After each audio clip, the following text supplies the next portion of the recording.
ಎಲ್ಲರಿಗೂ ನಮಸ್ಕಾರ. ಕರ್ನಾಟಕ ರಾಜ್ಯದ ಕೈಗಾರಿಕಾ ಇಲಾಖೆಯ ಪ್ರಾಜೆಕ್ಟ್ಗಳು ಕ್ಲಿಯರ್ ಆಗಲಿಕ್ಕೆ 3 ಹಂತಗಳಲ್ಲಿ ನಾವು ಅವುಗಳನ್ನು ನಿರ್ಧಾರಗಳನ್ನು ತೆಗೆದುಕೊಳ್ತಾ ಇದ್ದೇವೆ.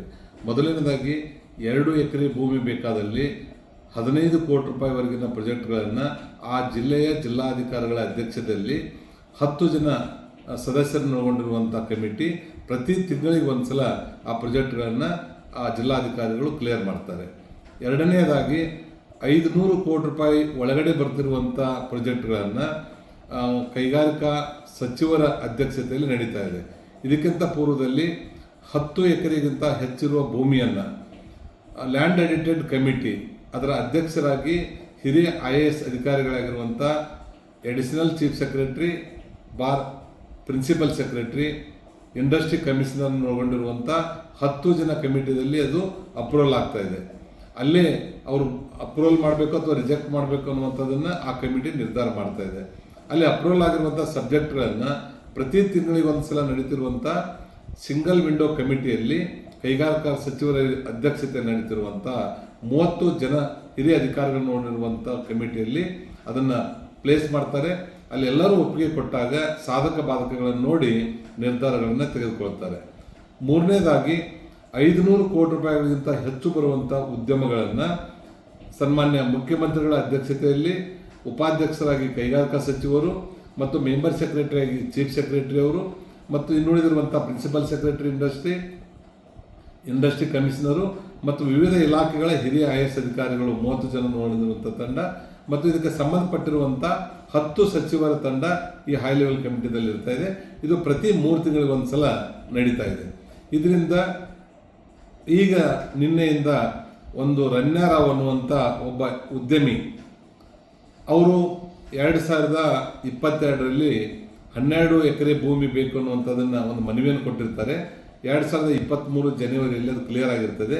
ಆ ಸಂದರ್ಭದಲ್ಲಿ ಕೈಗಾರಿಕಾ ಸಚಿವನಾಗಿ ನಾನು ಆ ಚೇರ್ಪರ್ಸನ್ ಆಗಿರ್ತೇನೆ. ಆ ಸಂದರ್ಭದಲ್ಲಿ 12 ಎಕರೆ ಆ ಭೂಮಿ ಬರ್ತಾ ಇರೋದ್ರಿಂದ ಅವತ್ತಿನ ಲ್ಯಾಂಡ್ ಎಡಿಟೆಡ್ ಕಮಿಟಿಯ SS ಮತ್ತು ಇಂಡಸ್ಟ್ರಿ ಸೆಕ್ರೆಟರಿ ನೋಡುವಂಥ ಕಮಿಟಿ ಅದನ್ನು ಅಪ್ರೂವಲ್ ಮಾಡಿ ಸಿಂಗಲ್ ವಿಂಡೋ ತೊಗೊಂಡ್ಬಂದಿರ್ತಾರೆ. ಆ ಸಿಂಗಲ್ ವಿಂಡೋದಲ್ಲಿ 30 ಜನ ಹಿರಿಯ ಅಧಿಕಾರಿಗಳು ನೋಡಿರುವಂಥ ತಂಡದಲ್ಲಿ ಆ ಪ್ರಾಜೆಕ್ಟದ ಸಾಧಕ ಬಾಧಕಗಳನ್ನು ಚರ್ಚೆ ಮಾಡಿ ಅದನ್ನು ಅವರಿಗೆ ಆ ಸಂದರ್ಭದಲ್ಲಿ ಅಲಾಟ್ಮೆಂಟ್ ಮಾಡಿರ್ತಾರೆ. ಇದರಲ್ಲಿ ಕೈಗಾರಿಕಾ ಸಚಿವರದಾಗಲಿ ನಮ್ಮ ಹಿರಿಯ ಅಧಿಕಾರಿಗಳದಾಗಲಿ ಯಾವುದೇ ರೀತಿಯಿಂದ ಕಾನೂನಿನ ಲೋಪದೋಷಗಳು ಆಗಿರೋದಿಲ್ಲ, ಯಾವುದೇ ರೀತಿಯಿಂದ ನಾವು ಅವ್ರಿಗೆ ಫೇವರನ್ನು ಮಾಡಿರೋದಿಲ್ಲ ಅನ್ನುವಂಥದ್ದನ್ನು ನಾನು ಸ್ಪಷ್ಟೀಕರಣ ಕೊಡಲಿಕ್ಕೆ ಇಚ್ಛೆ ಪಡ್ತಾ ಇದ್ದೀನಿ. ಇದರಿಂದ ಯಾವುದೇ ರೀತಿಯಿಂದ ಅವರಿಗೆ ಡೌಟ್ ಇದ್ದರೆ ನೀವು ನೇರವಾಗಿ ನನ್ನನ್ನು ಸಂಪರ್ಕಿಸ್ಬೋದು. ಅವ್ರಿಗೆ ನಾನು ಕ್ಲಾರಿಫೈ ಕೊಡಲಿಕ್ಕೆ ಸದಾ ಸಿದ್ಧನಿದ್ದೇನೆ ಅನ್ನೋ ಮಾತನ್ನು ಈ ಸಂದರ್ಭದಲ್ಲಿ ಹೇಳ್ತೇನೆ. ಎಲ್ಲರಿಗೂ ನಮಸ್ಕಾರ. 30 ಜನ ಹಿರಿಯ ಅಧಿಕಾರಿಗಳು ನೋಡಿರುವಂಥ ಕಮಿಟಿಯಲ್ಲಿ ಅದನ್ನು ಪ್ಲೇಸ್ ಮಾಡ್ತಾರೆ. ಅಲ್ಲಿ ಎಲ್ಲರೂ ಒಪ್ಪಿಗೆ ಕೊಟ್ಟಾಗ ಸಾಧಕ ಬಾಧಕಗಳನ್ನು ನೋಡಿ ನಿರ್ಧಾರಗಳನ್ನು ತೆಗೆದುಕೊಳ್ತಾರೆ. ಮೂರನೇದಾಗಿ 500 ಕೋಟಿ ರೂಪಾಯಿಗಳಿಗಿಂತ ಹೆಚ್ಚು ಬರುವಂಥ ಉದ್ಯಮಗಳನ್ನು ಸನ್ಮಾನ್ಯ ಮುಖ್ಯಮಂತ್ರಿಗಳ ಅಧ್ಯಕ್ಷತೆಯಲ್ಲಿ ಉಪಾಧ್ಯಕ್ಷರಾಗಿ ಕೈಗಾರಿಕಾ ಸಚಿವರು ಮತ್ತು ಮೆಂಬರ್ ಸೆಕ್ರೆಟರಿಯಾಗಿ ಚೀಫ್ ಸೆಕ್ರೆಟರಿ ಅವರು ಮತ್ತು ಇನ್ನುಳಿದಿರುವಂಥ ಪ್ರಿನ್ಸಿಪಲ್ ಸೆಕ್ರೆಟರಿ ಇಂಡಸ್ಟ್ರಿ ಕಮಿಷನರು ಮತ್ತು ವಿವಿಧ ಇಲಾಖೆಗಳ ಹಿರಿಯ IAS ಅಧಿಕಾರಿಗಳು 30 ಜನ ನೋಡಿರುವಂಥ ತಂಡ ಮತ್ತು ಇದಕ್ಕೆ ಸಂಬಂಧಪಟ್ಟಿರುವಂಥ 10 ಸಚಿವರ ತಂಡ ಈ ಹೈ ಲೆವೆಲ್ ಕಮಿಟಿದಲ್ಲಿ ಇರ್ತಾ ಇದೆ. ಇದು ಪ್ರತಿ 3 ತಿಂಗಳಿಗೆ ಒಂದು ಸಲ ನಡೀತಾ ಇದೆ. ಇದರಿಂದ ಈಗ ನಿನ್ನೆಯಿಂದ ಒಂದು ರಣ್ಯಾರಾವ್ ಅನ್ನುವಂಥ ಒಬ್ಬ ಉದ್ಯಮಿ ಅವರು 2022ರಲ್ಲಿ 12 ಎಕರೆ ಭೂಮಿ ಬೇಕು ಅನ್ನುವಂಥದ್ದನ್ನು ಒಂದು ಮನವಿಯನ್ನು ಕೊಟ್ಟಿರ್ತಾರೆ. 2023 ಜನವರಿಯಲ್ಲಿ ಅದು ಕ್ಲಿಯರ್ ಆಗಿರ್ತದೆ. ಆ ಸಂದರ್ಭದಲ್ಲಿ ಕೈಗಾರಿಕಾ ಸಚಿವನಾಗಿ ನಾನು ಆ ಚೇರ್ಪರ್ಸನ್ ಆಗಿರ್ತೇನೆ.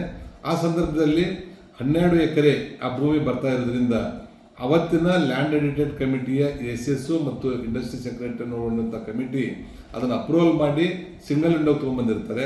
ಆ ಸಿಂಗಲ್ ವಿಂಡೋದಲ್ಲಿ 30 ಜನ ಹಿರಿಯ ಅಧಿಕಾರಿಗಳು ನೋಡಿರುವಂಥ ತಂಡದಲ್ಲಿ ಆ ಪ್ರಾಜೆಕ್ಟದ ಸಾಧಕ ಬಾಧಕಗಳನ್ನು ಚರ್ಚೆ ಮಾಡಿ ಅದನ್ನು ಅವರಿಗೆ ಆ ಸಂದರ್ಭದಲ್ಲಿ ಅಲಾಟ್ಮೆಂಟ್ ಮಾಡಿರ್ತಾರೆ. ಇದರಲ್ಲಿ ಕೈಗಾರಿಕಾ ಸಚಿವರದಾಗಲಿ ನಮ್ಮ ಹಿರಿಯ ಅಧಿಕಾರಿಗಳದಾಗಲಿ ಯಾವುದೇ ರೀತಿಯಿಂದ ಕಾನೂನಿನ ಲೋಪದೋಷಗಳು ಆಗಿರೋದಿಲ್ಲ, ಯಾವುದೇ ರೀತಿಯಿಂದ ನಾವು ಅವ್ರಿಗೆ ಫೇವರನ್ನು ಮಾಡಿರೋದಿಲ್ಲ ಅನ್ನುವಂಥದ್ದನ್ನು ನಾನು ಸ್ಪಷ್ಟೀಕರಣ ಕೊಡಲಿಕ್ಕೆ ಇಚ್ಛೆ ಪಡ್ತಾ ಇದ್ದೀನಿ. ಇದರಿಂದ ಯಾವುದೇ ರೀತಿಯಿಂದ ಅವರಿಗೆ ಡೌಟ್ ಇದ್ದರೆ ನೀವು ನೇರವಾಗಿ ನನ್ನನ್ನು ಸಂಪರ್ಕಿಸ್ಬೋದು. ಅವ್ರಿಗೆ ನಾನು ಕ್ಲಾರಿಫೈ ಕೊಡಲಿಕ್ಕೆ ಸದಾ ಸಿದ್ಧನಿದ್ದೇನೆ ಅನ್ನೋ ಮಾತನ್ನು ಈ ಸಂದರ್ಭದಲ್ಲಿ ಹೇಳ್ತೇನೆ. ಎಲ್ಲರಿಗೂ ನಮಸ್ಕಾರ. ಹೆಚ್ಚಿನ ವಿಡಿಯೋಗಳಿಗೆ ಪ್ರತಿಧ್ವನಿ ಯೂಟ್ಯೂಬ್ ಚಾನೆಲ್ ಸಬ್ಸ್ಕ್ರೈಬ್ ಮಾಡಿ, ಬೆಲ್ ಐಕಾನ್ ಕ್ಲಿಕ್ ಮಾಡಿ.